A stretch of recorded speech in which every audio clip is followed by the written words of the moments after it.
Hey everybody, JJ here. Welcome back for another episode of Flipside Up with JJ. Today, I am thrilled and honored to introduce Bob McIntosh, real estate expert and entrepreneur who is a wealth of information. Bob, thanks for coming to the show today. Thanks for having me on. I appreciate it. Oh man, it's a pleasure and truly an honor to know you and have you here. I guess what I'd like to do is, since you know so much stuff, what can you tell us for the new investor, for the person that's getting going? Any suggestions? What do you have for us? Yeah, so my expertise, just so all of you guys know, is in the internet marketing field. So I basically help develop a lot of what people use these days to market themselves online from the real estate investment standpoint.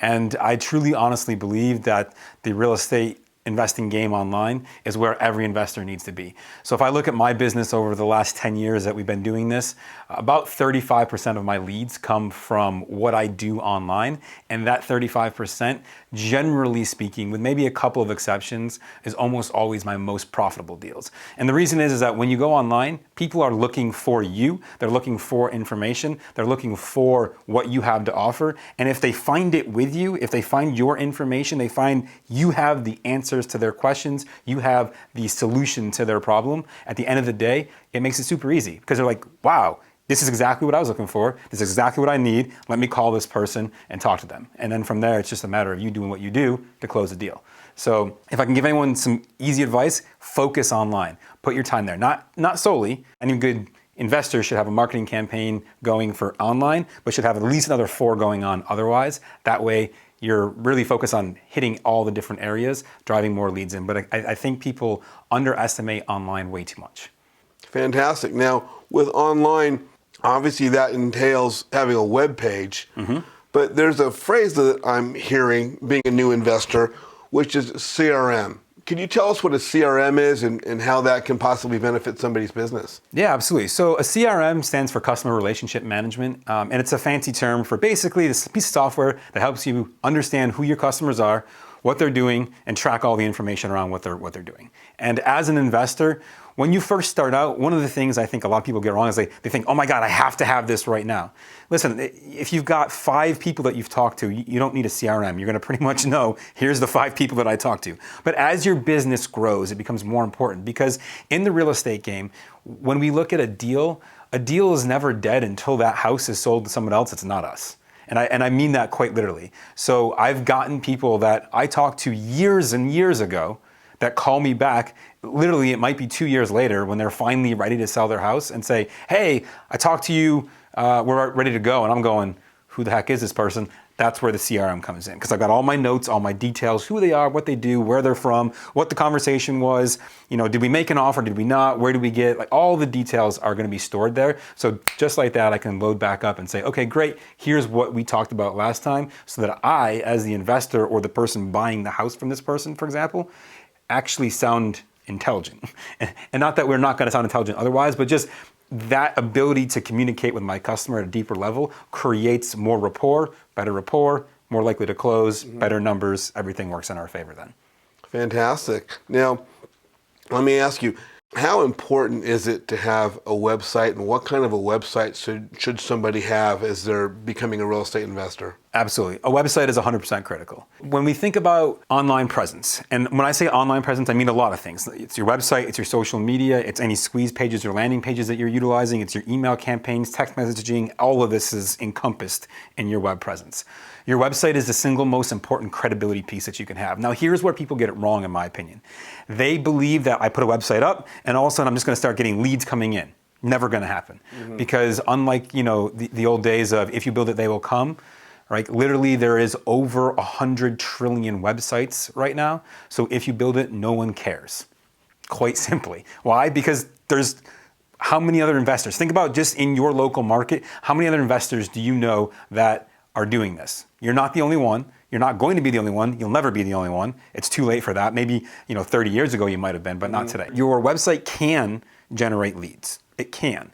If you do the right things for SEO, which stands for search engine optimization. More or less, it's, hey, this is what Google, Yahoo, and Bing, and really it's only Google that matters because Google controls about 80% of all searches worldwide. Yahoo and Bing are about 15%, and every other one is the rest of the 5. Okay, so really we care about Google. Google is saying, I want you to have these things. SEO says, am I doing all the right things? The more that I overlap those two things, the better off I'm going to rank, or higher I'm going to rank. Now, if you do all those right things in the right way, which, we could spend 4 hours. In fact, I spent literally, when I used to teach this, I would spend an entire half a day talking about just this. So we don't have time for that now. But understand that those certain factors, if done the right way and over a longer period of time, 6 to 12 months minimum, maybe longer, can really drive a lot of leads. And what's awesome about doing that with your website is that if you are in the game for the long term, not just, hey, I want a quick deal and I'm going to bounce out, but I'm going to be here for the next 5, 10, 15, 20 years. Once you start doing these things, what happens is they start actually building on top of each other, and more and more and more and more leads start coming in from what you did a year, 2 years, 3 years ago. And those leads just keep coming in. But what's cool is I've already spent the time, energy, and money to do that. So now I'm essentially getting a free lead. Not free per se, but I'm not having to actively market. I can passively market. Literally right now, we get leads still to this day. I haven't done an active marketing campaign in probably almost 4 years, because leads just literally roll in through my website, and that's more than enough than what I need to do. Wow. So now imagine what happens to my profitability when my marketing cost goes down to 0. Makes a deal that might not have worked otherwise all of a sudden much more doable, and a deal that was good before, great now. Wow. Impressive. And we'll be following up more on this stuff later. Tell me a little bit more about squeeze pages and lead pages and how that plays for the new investor. Yeah, so squeeze pages and lead pages are great for getting someone's information. So when we think about this, you've been to a Costco before, I assume, and most of you have been, or if you're not in a Costco city, maybe you've been to a Walmart, BJ's, Sam's Club, any of those big bulk places, right? Well, when we look at a place like that, we can apply the logic of squeeze pages and why they work to the same thing that they're doing. When you go to a Costco, if you want to buy a gallon of whole milk, how many options do you have? How many different kinds of whole milk, 1 gallon size, do they have? Seems not many. Right? 1, maybe 2. Yeah. That is an organic and a non-organic, right? Why? Because what we found is that as human beings, the more choice we have, the less decisions we make. Think about this. Like, you go to a store, you go to an average Walmart, they've got about 100,000 SKUs.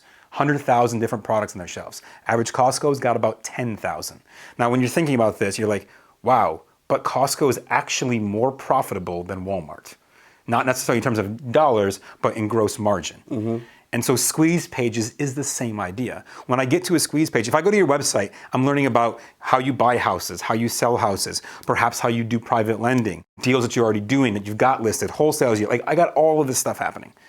But when I go to a squeeze page, there's literally one thing. It's here's what you can get on this page. And it's, you want to sell your house, want to buy your house, want to do a private lending deal, whatever it is, one thing. And literally, when you get to that page, there's only a couple of options. Option 1, you opt in. Option 2, you leave. That's it. And because I gave you less choice, you're more likely to take more action, and that action generally leads to opting in, which means I get your information as a lead, and I can now follow up with you in whatever context it is. Great, great. Now, are they the same thing, lead page and the squeeze page? Same thing. Same tomato. The idea of a squeeze page was just that I'm squeezing information from people. Mm-hmm. A lead page came about because squeeze sounded a bit aggressive, so people were like, ooh, lead page. Okay, so like leading people to you, so to speak. Or getting a lead from somebody. Getting a lead from them. Okay, yeah. Okay. But same thing, basically. Same principle, same idea, same topic, just different word for it. So I understand that you speak to small groups, big groups, all kind of groups. You have information to share. Do you have any tips or points of view for the new investor as they're looking to utilize the internet? Yeah.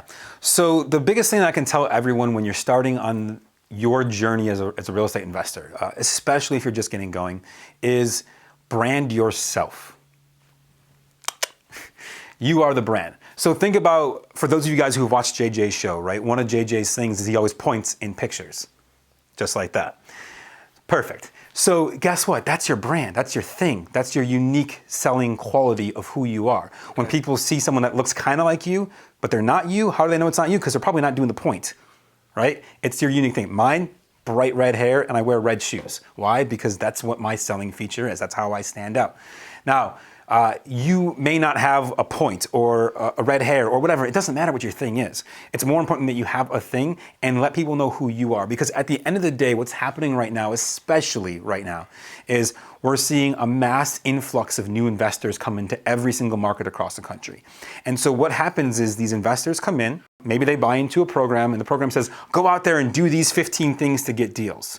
And so every one of them is doing the same 15 things, and no one gets any leads. Why? Because nobody gives a crap about you doing those 15 things. No one's going to sell their house to you because you did those 15 things. They're going to sell their house to you because they liked you. They trusted you. They said, JJ, you can get the thing done that I need. You can make this happen. One of the stories that I love telling around this is a house that we bought in Lockport, New York, because I do all my deals in Buffalo, New York. We walked through the house, and what ended up happening was the owner his father had passed away.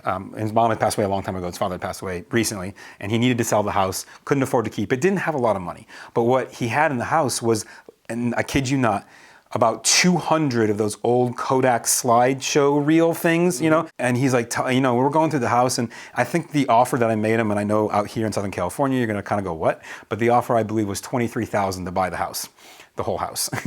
I know, it's like, what? But ours was the lowest offer he had received. He'd gotten 3 other offers, and ours was by far the lowest. Like every other offer was like over 30,000 easily. And the next highest one was 30,000, and they went up from there. And I was like, there's no way I can do that. Like 23 is the price. And he's like, okay, right. And I was like, no, this deal's dead. But now in the conversation as we're walking through the house, he's keeps referring to these slides. And I was like, hey, why don't you have them converted to digital? And he's like, oh, it's gonna be like $2,000. Like, I just don't have that. And I was like, that's sucky. I don't know what to do for you, man. Like, I don't have any resources or anything like that. Now, kid you not, happened to be sitting, waiting for my mom to go to dinner. And my dad was sitting next to me, and I've got like one of those magazines, and it's like right there on the page, like I can't even make this up, is a device that converts your Kodak slides to digital. It's $195. You plug it in via USB, and it converts everything over. And I'm like, wow. And so I said, Mom, Dad, before we go to dinner, we need to go by his house. So we go by his house, I rang the doorbell, he's like, hey, like, what are you doing back here? Like, he couldn't believe I was back, right? Like, am I asking for more or whatever, right? And I was like, hey, like, I found this. I just wanted to say, I don't know if you can afford the $200 for this or not, but here, hopefully this will help you get all your memories from your childhood onto a computer. Wow. And he literally just broke down crying in front of me and said, thank you. That's so unbelievable. And literally 2 hours later, he called me and said, house is yours. Oh, man. And I know it's a little bit of a long story maybe, but No. But the important point is that he didn't sell the house because of my price, because of anything else other than who I am.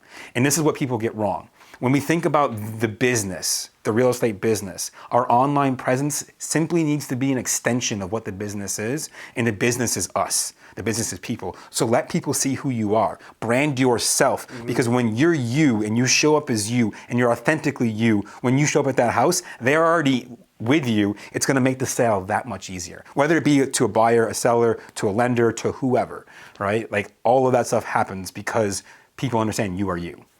So then trying to establish some sort of a relationship or letting people get a feel for who you are, maybe even before they've met you. Mm-hmm. Yeah. And you know how many times I go to an event and someone goes, Bob, I follow you online. I feel like I already know you. And I've never met them in my life.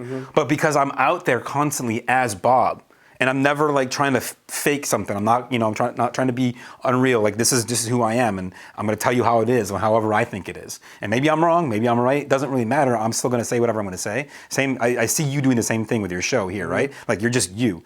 But the more that you let yourself be you, and people see you, the easier it becomes for them to relate to you. That increases rapport, more deals. Bob, that's fantastic. Fantastic information. Again, I'm so thrilled that you're here because I'm soaking everything up as I sit here. I can't believe I'm sitting with Bob McIntosh. But I want to tie in what you said about getting to know people and connecting people. And as I begin my education, as I begin my career as a real estate entrepreneur, I'm meeting a lot of other people. And I speak about networking and the importance of networking. And that's at an event as you meet people, shake hands, kiss babies, that sort of thing. With that, there's social media.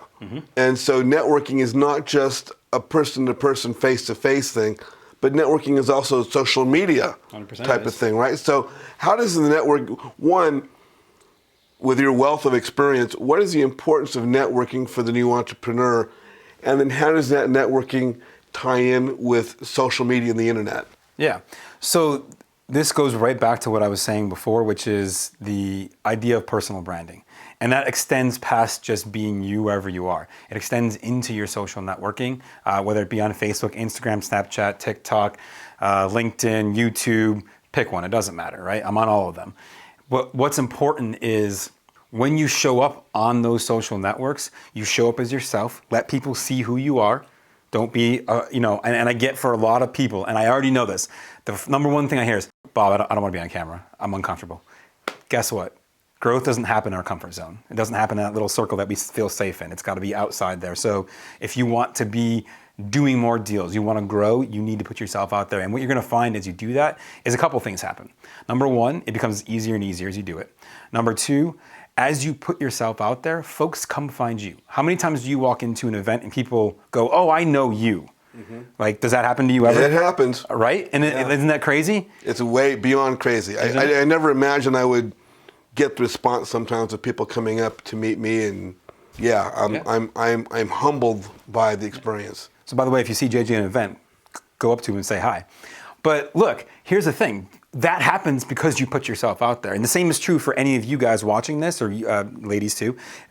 If you're watching this and you're like, man, I need to literally, or I want to magnetically attract leads to myself, the easiest way is to be out there, is to let folks see who you are, let them know what you do, and please be authentic about it. You don't need to try to model the people that you look up to, your mentors and coaches. Just be you. I remember when I first started speaking, I tried to model a couple of things that my mentor had done, and it bombed miserably. Like, I tried to make this joke, and they're all like, and I was like, oh, this is awkward, right? Because it wasn't me. It didn't fit. It didn't jive. It felt completely out of place, and people can feel that. Mm-hmm. Like, literally, it's feelable, like that weirdness that's not you. And so don't try to do that, but just be out there on all the networks. Now, as far as being out there on all the networks, one of the most important things to being out there is to make sure you have your handle, which is your username or whatever it is, be the same everywhere. So for example, my website is thebobmcintosh.com, and it's not bobmcintosh.com because that was taken and the guy wanted $5,000 for me to buy a URL, and I said, heck no, I'm not spending $5,000 on a URL, you're nuts. So I found the Bob McIntosh for $12, and I was like, all right, now we're talking. And all of the handles were available. So literally Facebook, LinkedIn, Instagram, Snapchat, TikTok, all of them, I have the Bob McIntosh. And people underestimate how important it is to be the same across all of them, because when I'm the same, if they go to that new network, let's say they're not really a LinkedIn person, but they're like, oh, I've been hearing a lot about LinkedIn, let me go check it out. They're like, oh, I wonder if Bob's there because he's a person I follow. It's easier if they just simply go, oh, I wonder if he has the same thing, and boom, there I am. It's just that much easier, and everything matches in that way. But so again, when you are you authentically and it's the same everywhere, it just makes things easier, and that's how you attract people to you. Wow. Whether, again, be lenders, buyers, sellers, doesn't matter. That's great. I mean, so I've got this unusual last name of Azizian, there you go. And I can just put, as I am out there on Facebook and LinkedIn, Instagram, JJ Azizian. You got it even easier. So fun story, when you look up, or if you Google Bob McIntosh, and it's taken me years to work this, initially there was a Bob McIntosh who was murdered by a bunch of teens for trying to break up a party, and then they made a Lifetime movie out of it. And that was what happened when you Google. Like, that was like the first things on Google was that. And I've had to work very diligently and for a long time. I believe I now control the first 4 spots for my name, but I'm dealing with a massive TV network, so they're still on the first page, but I'm not dead, I promise. There you go. There you go. Yeah, live and kicking. So, Bob, I want to get back to the part about social networking and social media. Now, everyone's heard of LinkedIn and Facebook, even Snapchat to some extent, but how do some of these other things come about? How important are they to use Snapchat or TikTok, or what are the other vehicles of social media that we maybe aren't even aware of that are important to use? Yeah. So when we look at real estate, what you have to understand about real estate is that Real estate is not I say this lightly, a young person's game. And what I mean by that is people buying and selling houses aren't your late teens, early 20s, right? People buying and selling houses, especially right now, here we are, 2020, in this market where we're at, people buying and selling houses are mostly in their mid 30s and above, for the most part. This is not to say that, the 20s or whatever, but for a lot of those folks, it's just not feasible to buy a house right now because either A, they don't make enough money, B, the prices are too high, or C, a combination of both things. And when we look at buying distressed properties more often than not, most 20-year-olds aren't in a position to even own a distressed property, or if they are, it's maybe their parents or things like that. And so what does that mean for us when we look at social networks? We have to understand what networks are catering to what age. And it's not that they're necessarily catering, that the network itself is catering to that, it's that the audience is catering to the network. So when we look at Facebook, for example, Facebook is primarily right now used by those over the age of 45.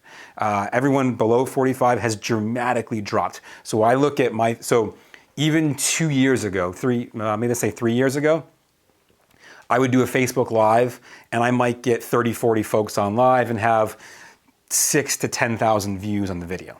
Okay? If I do a Facebook Live today, it's literally 1/3 of that. And it's not because people aren't interested in my content anymore, it's simply because they're not on Facebook anymore. So everything, a lot of that younger demographic has shifted off of Facebook and gone to Instagram. And we're seeing Instagram right now skyrocket. So if you're not on Instagram, you 100% need to be. It is almost, the last thing I read said almost 3 times as much engagement per post on Instagram as any other social network. B, the response rate of actually being able to get a hold of people is unreal. So for example, I'm doing a video show podcast myself, and when I want to reach out to someone who's super high up, they actually answer their Instagram direct messages. If I sent them an email, even if I had their phone number, would they respond to me? Probably not. But I can reach some of these amazing influencers just by messaging them on Instagram, which is insane right now. You wouldn't think that, but it is. And that's not necessarily relevant to a lot of investors per se, but understand that if people at that level are connecting through direct messages on Instagram, that means everyone else at a lower level who's not as unreachable as they might be is also doing the same, which makes it easier for you as an investor to get a hold of them and to be seen, especially when it comes to this. Now, LinkedIn, I think, is way, way, way underutilized by people right now. I think most of you right now, if you're watching this video, are going, I'm not even on LinkedIn, or if I am, it's for my old job.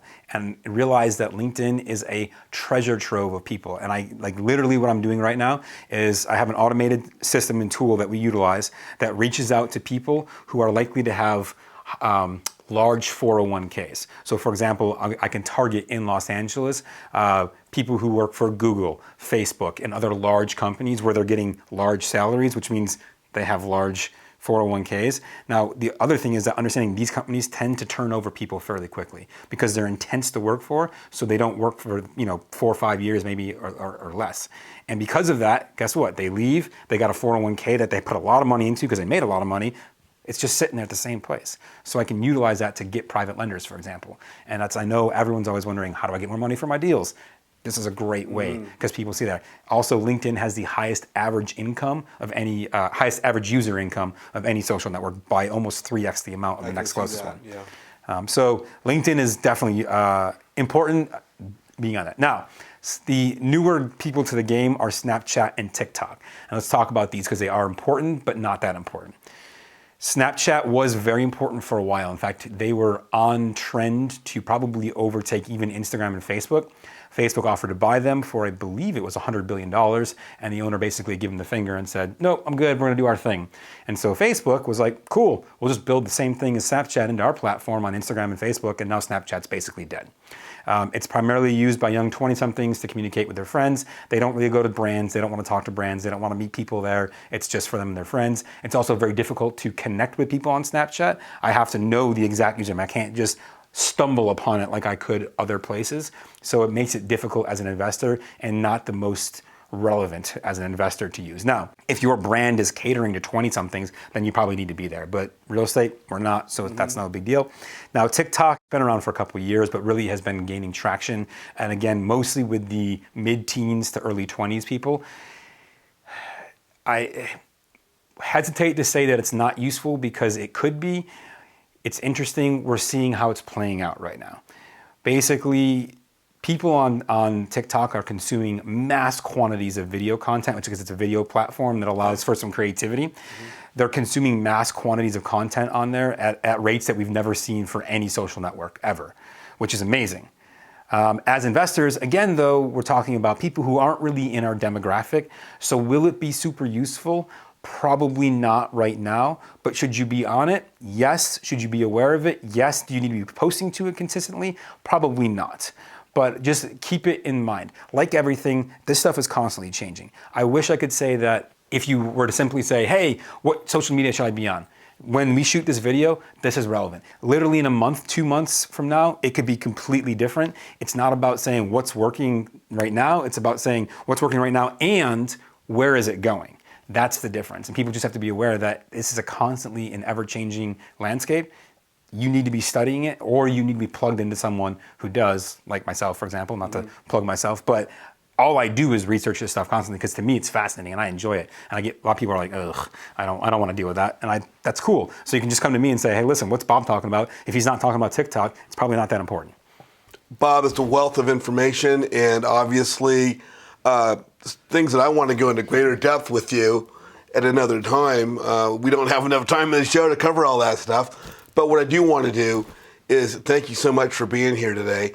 And I'd love to have you back in the future for another episode and talk about more of that valuable content that you have. Let's do it. That's fantastic. On behalf of the team at Beechwood Home Solutions, we'd like to thank you for watching this episode of Flipside Up with JJ. Remember, your network is your net worth. It's not who you know, but who knows you. So when it comes to building your business, the time is now. Stay tuned for more episodes of Flipside Up with JJ.